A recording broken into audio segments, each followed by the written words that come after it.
Hello and welcome to the workshop. Communicating attractive health goals can stimulate the healthy self-regulation, salutogenesis, and communication in general medicine.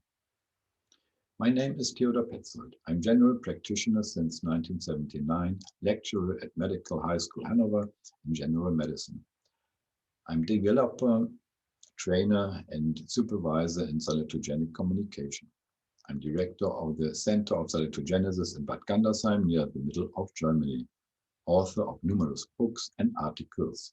The current one is Contributions of Salutogenesis to Research, Theory, and Professional Development in Healthcare, in the Handbook of Health Sociology.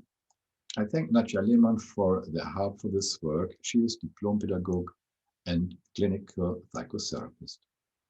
There is already a lot of experience and research that shows that salutogenic-oriented conversations can significantly improve the course of chronic diseases and lead to a longer, healthy life.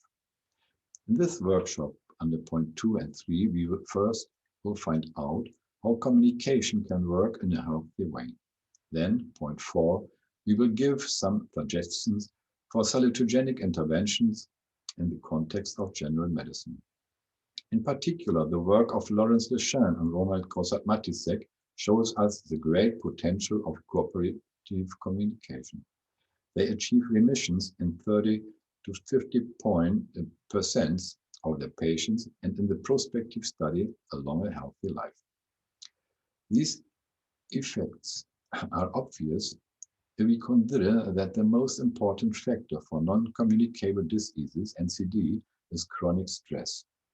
Then we should be able to help the patients out of the inner stress mode in a cooperative conversation, also and especially by stimulating their own activity.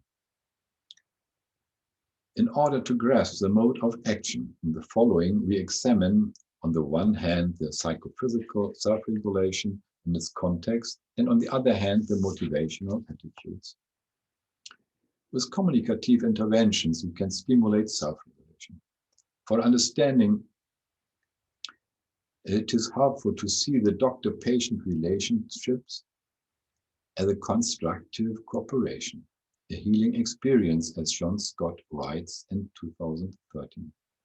This leads to the patient taking an active role in the healing process in his or her healthy development, i.e., more self-activity. Our brain works goal-oriented, like the whole human being. So you decided to listen to this lecture and turned it on. Even behind every supposed lack of intention, there is always an intention, very often unconsciously. Neuroscientist Freeman emphasizes in several works the intentional functioning of the brain. It does not react and receive passively, but is oriented toward the achievement of certain goals and the facilitation of certain experiences and behaviors, thus acting proactively and constructively. Even perception is an intentional and constructive act for which pre-afferent loops between the entorhinal cortex and sensory system are just as responsible as top-down, bottom-up organization. The top-down, bottom-up organization is also interesting, as we also find it in social and cultural systems. In the sociology of medicine, Aaron Antonovsky, in his framework theory of salutogenesis, considered it important to see the human being in his constant efforts in the field of tension between illness and health. In doing so, the human being strives for a coherent dynamic order. This results in a dynamic understanding of healthy, which is in accordance with the definition of health by the World Health Organization in 1948 as an ideal state of complete physical, mental, and social well-being. By extending the term health to include the term coherence, we break free from the fixation on the body and can more easily incorporate the social, cultural, and spiritual dimension. Then even a dying process can be healthy if it takes place in agreement, i.e. in peace, with the people involved. With this understanding of being healthy, people with disabilities can also be healthy if they are in the process of approaching coherence. Antonovsky had already written in wise foresight that salutogenesis would make a leap forward when the knowledge of how order arises out of chaos has progressed. So here, I would like to make a small digression into complexity research before I go deeper into self-regulation. Based on the findings of chaos and complexity research, we can say today that complex dynamic processes approach attractive states, attractors. These are attractive, i.e., rather dormant and not active information. Furthermore, we should beware of the illusion of predictability because the multidimensional networking of humans is too complex. The approach of these attractive states can happen in very chaotic, not completely predictable ways. For example, the graphic on the lower left shows the Lorentz attractor, which is used to calculate the weather forecast. The image of a Romanesco carriage on the right is a computer graphic with equations from the so-called fractal geometry from chaos research. Fractals are self-similar parts of larger whole and play a major role in nature, such as in the branching tree of the vascular system. The basic principle of the dynamics of life systems is goal-oriented, as it is already widely recognized in modern life sciences. The mathematician Leonhard Euler is said to have recognized this principle almost 300 years ago when he said, "The pull of the future appears stronger than the thrust of the past." To this day, however, the classical natural sciences still assume that the future is determined solely by the past. Only since cybernetics and informatics in the middle of the last century have these sciences slowly begun to give information an independent and effective meaning. The complex information of the attractors plays a decisive, controlling role for our self-regulation as well as for our communication and cooperation. As a superior attractor, the psychotherapy researcher and founder of neuropsychotherapy, Klaus Grave, has identified consistency. It means the same as we mean here with coherence. He writes, consistency regulation takes place predominantly unconsciously and permeates the whole psychic event to such an extent that it seems appropriate to speak for this of a supreme or pervasive regulatory principle in psychic events. Thus, in the following, we speak of coherence regulation in human self-regulation. Our life therefore revolves around coherence. All activities serve an approach to this superior attractive state. Somewhere and somehow within us, we carry the complex information of this decisive control variable coherence. This information is also in resonance with our fellow humans and our environment, because our life also wants to be lived in sufficient coherence with our environment. This is always the subject of negotiation processes in family, societies, and in the biosphere. On a more concrete level of coherence regulation, such as in physiology, the attractors are also called target states of the organism. For example, the target value for blood sugar is about 100 milligram percent. When the blood sugar level drops to perhaps 60 milligram percent, we get hungry and are motivated to seek food. When we have found some, we take it in. Then we reflect whether we are full and satisfied, whether we are strengthened or tired, or whether we feel sick. Depending on this, we learn whether we will eat like this again next time we are hungry or not. In this way, learning from the completed cycle of self-regulation feeds back into the next cycle. As it As is already clear, when we eat, our self-regulation does not take place in isolation in one organism, but always in relation and interaction as well as cooperation with an environment. This begins with breathing, which in principle is regulated in the same way as the blood sugar level. This kind of coherence regulation also works in our social and cultural environments. When we are alone for a longer period of time, our social attractor comes up and we are motivated to look for partners.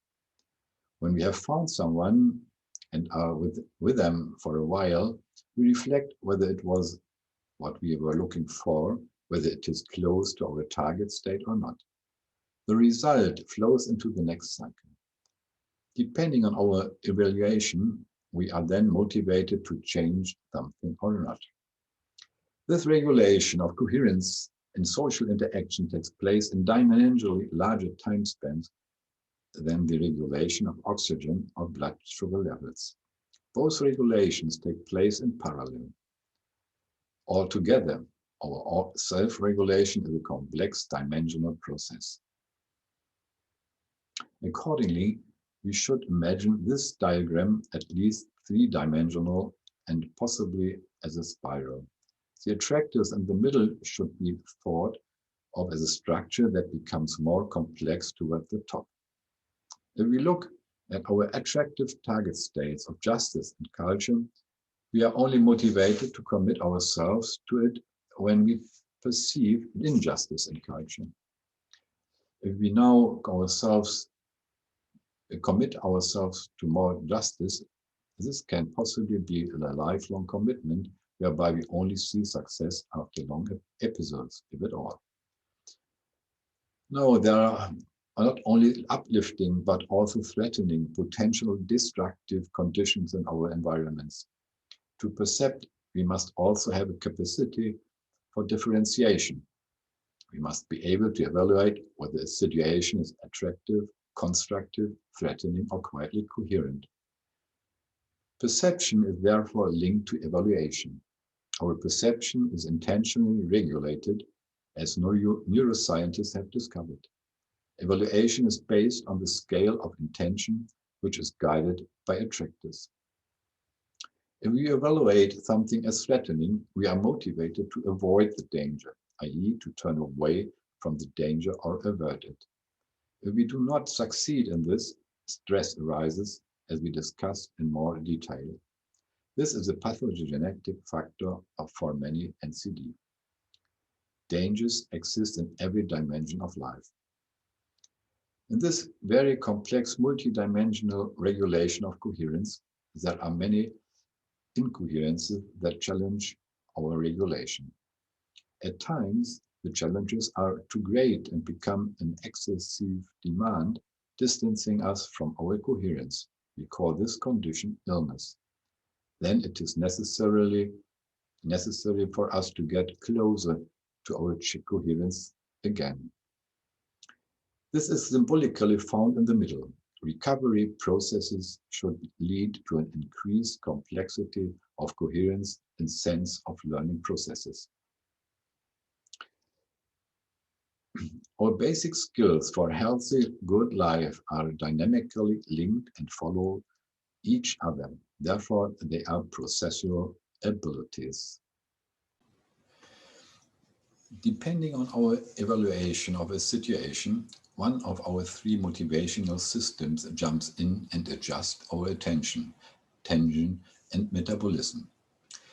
When we see a tasty meal, our neuro-motivational approach system switches on. This brings us via the dopamine system into movements toward the food. The dopaminergic system, with a center in the nucleus accumbens, is also called the inner reward system because it rewards us with a good feeling of pleasure when we approach a food source or potential partner. It is vital because otherwise we would starve to death and would not seek a sexual partner. Through this dopamine-controlled motivation, we approach lust-promising goals Thus, men can walk behind a beautiful woman for months without really getting close to her and still have lust. Or when looking for mushrooms, that can be fun for hours even if you can't find one. This motivational approach system can be switched off by neuroleptics like haloperidol. This dopamine-controlled motivation plays a major role in all addictions. When we evaluate a situation as threatening, our avoidance system kicks in. This has a center in the amygdala and is often linked to a feeling of fear. This also switches on the sympathetic nervous system. This increases the tension in the organism and adjusts the metabolism of increased activity. In avoidance mode, we are in stress mode with all its sufficiently known physical consequences. So this setting plays a major role in the development of many NCDs when it lasts longer. Often the affected person is not aware of his stress state. In trauma psychology, we speak of dissociation.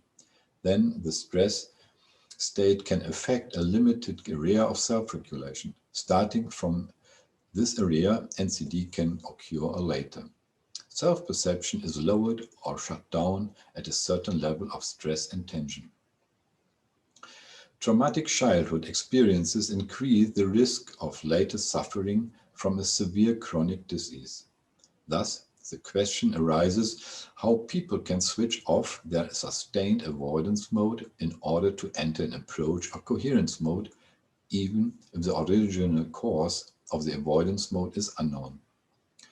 It should be taken into account that the disposition of these two motivational systems can vary genetically. Thus, there are people in whom the avoidance system is stronger and others in whom the approach system is stronger, as Klaus Grabe wrote in 2004. These different dispositions may play a major role in the tendency to certain diseases. However, the manifestation of the motivational systems is more extensive and formed due to the relationship experiences that people make than by the genetic disposition. For example, the response of people with a distinct avoidance mode may react completely differently to a stimulus than people with a distinct approach or coherence mode.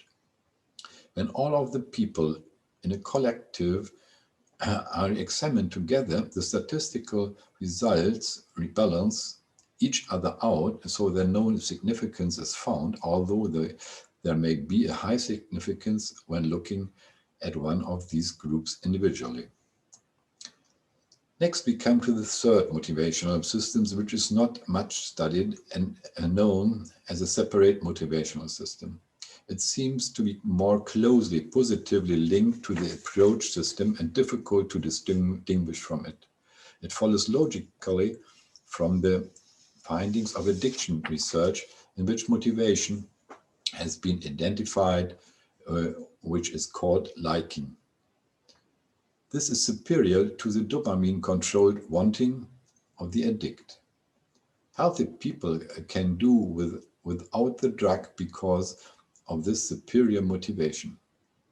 Since, like Grabe, we assume an overriding striving for coherence, it is logical to call this motivational system coherence system. It probably activates more strongly in the prefrontal cortex, the P4C. Their activities related to meaningfulness and fairness have also been observed. From the P4FC, inhibitory pathways also go to both to the pleasure center and the fear center. The coherence mode is associated with a feeling of serenity. Our healthy life depends on a good interaction of the motivational systems. For our communication with patients, this is a key understanding if we want to help them to release themselves from the pathogenetic stress mode. We see avoidance goals such as symptoms and avoidance reactions like anxiety as warning lights for healthy self-regulation. and less frequently as an external danger that can be directly avoided. The example of the anxiety illustrates this.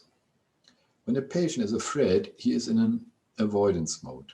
When we fight against fear, we reinforce the avoidance mode. Then an anxiety spiral develops, a vicious circle in which the patient is still afraid of the fear. This vicious circle shows no way out. If there is no acute threat for the fear that can be averted, we should ask for an attractive coherence or approach goals. For safety, trust, and courage. We then asked what he needs so he can feel safe and find trust. With these questions, we open up a completely different and greater scope of action for the patient.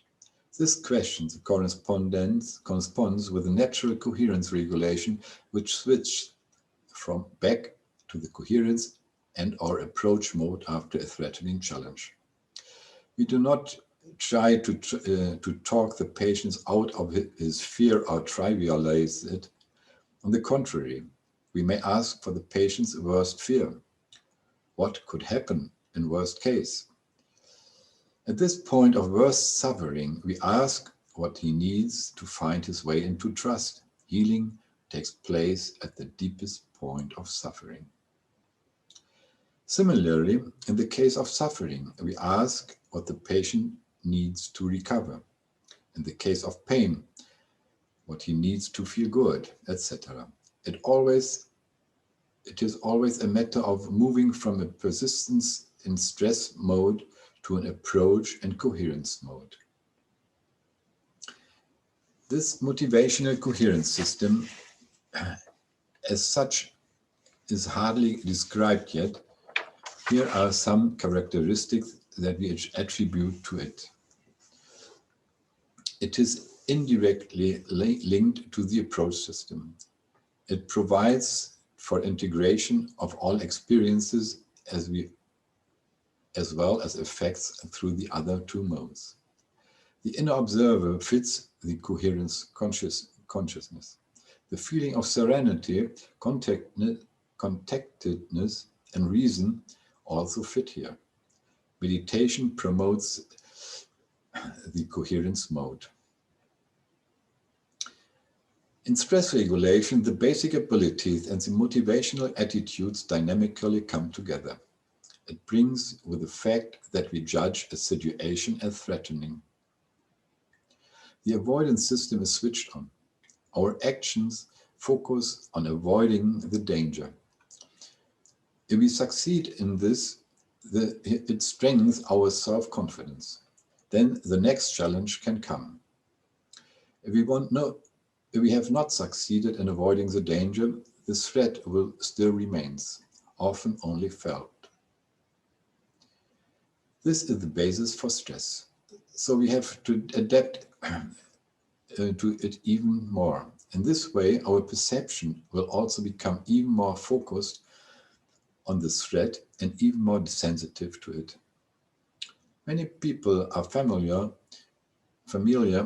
with this in the post-traumatic stress reaction. Even the slightest resemblance to the dangerous situation can cause intense fear. When the organism is in stress mode in a window of its coherence regulation, first its perception and then its activity to avoid it is increased. If this increased inner attention persists for a long time, and the feeling in the organism is that the threat has not been averted but is still present, chronic stress develops. One no longer behaves according to a situation. As this adaptive behavior breaks down, depression, stress, and other illness can develop. At the latest, then, it is necessary to switch off from the external as well as internalized stresses and pause. It needs a reflection on internal and coherence and approach goals. The stand-up man can have strong stress all the day long and may not be able to cope with it. In the evening, he can switch off, lie down, sleep well, and decide autonomously the next morning whether to return the stressful challenge or pursue other more attractive goals. Many people now know effective methods to regain consciousness. Sports such as exercises and trampoline jumping are important possibilities. Creativity, sociability, calmness, as well as relaxation and mindfulness exercises and meditations are others. If all this is not enough and people are chronically ill, they may need professional help. It can be helpful if a patient first becomes aware of the most important stresses and reflects on how he or she reacts to where the first signs of stress are felt, in the body, as a feeling, or in thinking. To do this, we can ask him to write down these two aspects of stress for himself. In such a request, a constructive cooperation with the patient begins. We signal our interest in his subjective experience and the willingness to respond to him. He was not able to experience this in his switched-on avoidance mode. In this mode, he only sought collaborators against the external danger and did not have the time or attention for his self-perception and self-care. At the same time, constructive cooperation is an extensional human need, as Michael Tomasello's basic research at the Max Planck Institute for Developmental in Leipzig shows. Tomasello and his team investigated the cooperation of primates and young children and found 4 characteristics of human cooperation. Children showed these characteristics in their cooperations without being educated or encouraged to do so. They showed cooperation even around goals to which they have themselves no relation. Only from a shared intentionality with the reference persons, or as for example with the file folders, it seems that humans have an innate need and ability for a very specific human way of cooperation. This human way of cooperation is characterized by the fact that the cooperation partners are responsive to each other and pursue a common goal. They coordinate their rules with each other and help each other when one needs help. If a cooperation partner does not fulfill these characteristics or a reference person does not accept offers of cooperation, the child becomes angry. The anger emotion thus expresses the need for better human cooperation. When people cooperate in this sense, they can form a co-creative team, like the 3 children on the bicycle. They had the common goal of performing this artistic act at the village festival in Eckenbeck and practiced a bit. Then they worked like a system. When something unexpected appears on the street, they react like an organic unit. They cannot discuss who does which movement. Then they would quickly fall down. Through their common intentionality, they cooperate implicitly and possibly creatively. The kind of human co-creative cooperation is illustrated in the following graphic. A patient goes to his doctor because he wants to develop healthily, wants to have a healing experience. The doctor is professionally committed to the goal of healthy development of patients. Thus, the intentionality of the patient and that of the doctor meet and can become one, if they mean something similar by healthy development. Then they can form a co-creative system in an intentional resonance space. Then they have a co-creative dialogical conversation that cannot be planned. And the dialogue result can be found that none of the cooperation partners had on the screen before. If the intentionality diverges, the cooperation suffers. This leads to increased non-compliance and non-adherence and to frustration and anger on both sides. This can happen, for example, if the patient primarily wants a pension and is not looking for a healing experience, or if the doctor primarily thinks about the fee or has the exclusion of all possible risks and the fight against symptoms in mind instead of the healthy development of the patient. How important the inner and mental motivation and attitude of the therapist is for the success of the treatment could be experienced and shown by the psycho-oncologist Lawrence Deschamps already 50 years ago, I mentioned at the beginning of the workshop. After 10 years of psychotherapy work in an oncological clinic in New York, he took stock and reflected. Until then, he could not find any effect on his psychotherapy. The patients in the clinic were in the late stage of cancer and all of them died within a very short time. Then he changed his attitude fundamentally.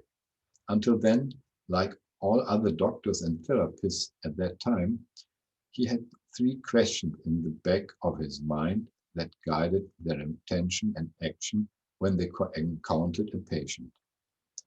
First, what is sick about the patient? What is the diagnosis? What is the cause of the disease? How can we fight the disease, or how do we have to deal with it? After reflecting on this pathogenetic attitude, he made a 180-degree switch and had only 2 guiding questions in mind. First, what is okay, healthy, coherent in the patient, health goals and resources? What does he and can we do to make him feel better? When he based his thoughts and actions on these 2 salutogenically oriented questions, up to 50% of patients showed remissions ranging from arrest of progression and regression to long-term remissions. He had not experienced this before. During this time, medical interventions were not changed. With this focus on attractive health goals, he was able to create a co-creative, intentional resonance space with his patients. He describes the common intentionality here lyrically, finding the melody of your own life. This was not possible with the pathogenetic orientation. Today we call the overriding common goal coherence as an attractor. Deschamps developed such a salutogenic communication in psycho-oncology even before the word salutogenesis existed. He has shown in practice that the attitude and orientation of the therapist is important and effective for therapy. Matisse called the attractive target for his health-promoting talks autonomy and his method autonomy training. He achieved with 1 to 5 conversations that of the people with whom he had conducted autonomy training, 30% more were still living healthy lives after 20 years than a comparison group without autonomy training. For our general medicine medical practice, we can conclude that we first find and agree attractive goals with the patients. In this way, we create a clarification of the common intentionality and thus the basis for our cooperation. These attractive health goals primarily come from the patient. They can be inquired as a need, wish, concern, desired solution. According to the psychophysical self-regulation described above, They should be positively formulated and feasible. And third, a successful approach should be perceptible. The therapist can suggest an additional goal and discuss it with the patient. Experience, including in the Lighthouse Project for Integrated Care in the Gesundes Kinzigtal region, where I was able to train colleagues on his topic in 2009, has shown that a written agreement of objectives between the patient and his doctor is particularly effective. The German Ärzte-Zeitung reported in 2014 on evaluation studies of the University of Freiburg under the Healing Therapy Booster Target Agreement. With the question about the attractive health goal, we concretize the first of three decisive life questions for our medical therapeutic activity. First, the question about the motivation. What is important to you? What is yours and what is mine and our common motivation? Which goals, intentionality, attractors do we pursue in which context? This is followed by the question of action. What do you want to do and can you do to approach the agreed goals? And what do I want and can I do and what can we do to approach the agreed goals? Depending on whether this is a treatment or a plan for the patient's own activity, we can round off and conclude the consultation or treatment by asking how the patient feels now or how he imagines his own activity and feels it in the imagination. This balancing of activity includes the third decisive question, the question of reflecting. What do you and do we want and can learn from the experiences?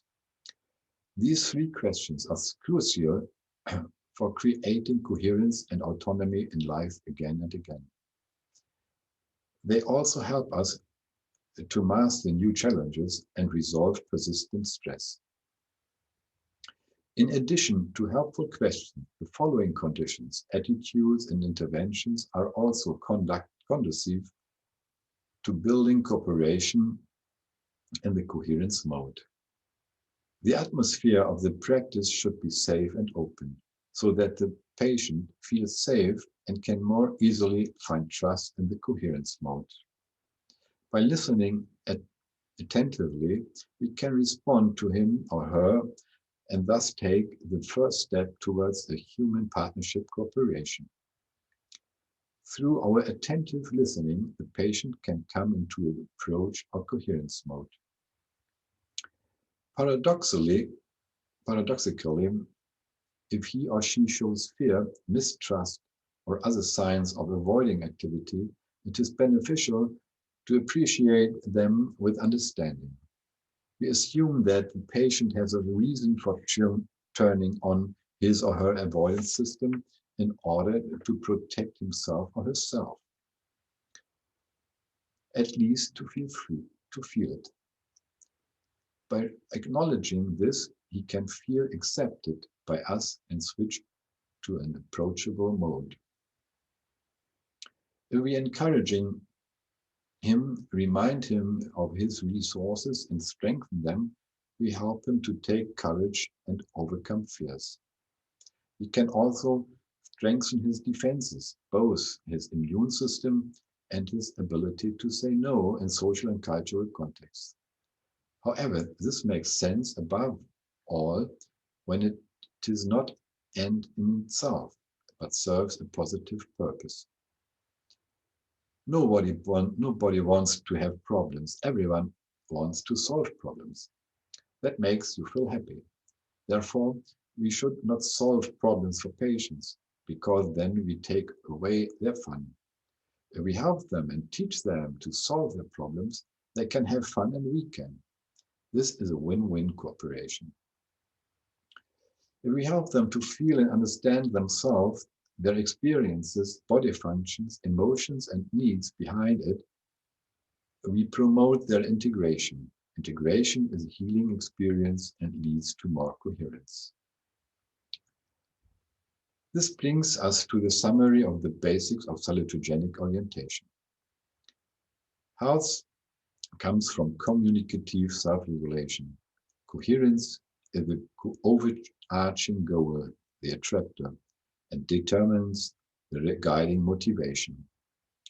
Coherence regulation can be stimulated by three decisive questions: to self-perception of what is subjectively meaningful, to adequate, successful capacity to act, and to reflect on the connections, learning. For the appropriate handling of our multidimensional environment, we have three motivational attitudes: the approach mode, the avoidance mode, and the coherence mode. Stress is caused by a situation perceived as threatening, for example, trauma, in the avoidance mode. An experience as a victim requires safety and trust, and then the pursuit of attractive goals and the development of autonomy. In the case of chronic stress, the general rule is find a turn towards coherence and approach goals. An attractive health goal is a more successful communication of needs, wishes, and concerns. This is my definition of mental health.